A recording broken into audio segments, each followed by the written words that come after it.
Santiago 2023 Pan American Games continue in Chile. We go live with journalist Eduardo Regonesi. Good morning, Eduardo. How is the sixth day of competition unfolding?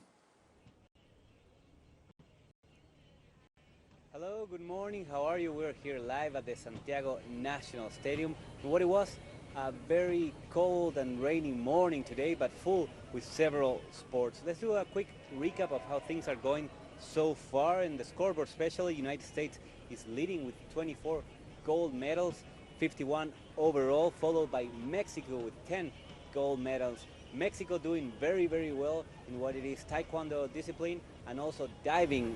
Out of the 10 gold medals, 8 were in these two categories. Last night we had more action in volleyball, where Dominican Republic and Chile both got very good wins against Mexico and Colombia. Also, speaking of volleyball, we had beach volleyball going on last night, one of the crowd's favorite sports here in Chile, where the Chilean pair beat Paraguay, and also the Cuban pair beat Guatemala. Cuba beat Guatemala in beach volleyball last night. This is still group stage. They're not playing for medals quite yet. Just a reminder, they're playing to win the group. If you win the group in beach volleyball, you automatically advance to the semifinal, giving you an extra week, an extra couple of days of rest, which is highly appreciated. This morning we had more action in baseball in the group stage also. Right now there's a game going on. Panama, in the middle of the sixth inning, is defeating Mexico 3-2.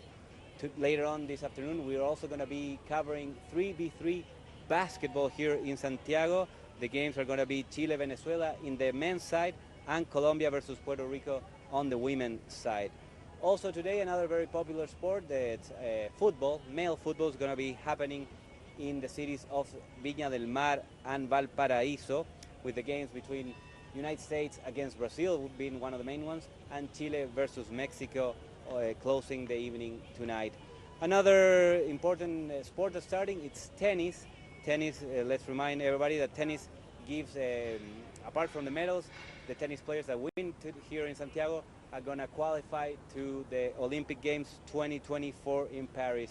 In tennis, one of the best athletes here is Facundo Diaz Acosta. Is the top-seeded athlete, 98 of the world right now, and so he's expected to win gold. But as we said, there's 70 athletes that are going to be competing in tennis, which is started just now a couple of feet from where we are. As we said, it's a cold and rainy morning today, but we're going to be here covering all the different sports and reporting them live as soon as you need it back in the studio. I'm Eduardo Regonesi from Santiago, Chile. Back to you. Thank you, Eduardo, for the latest details on the Pan American Games being held in Chile.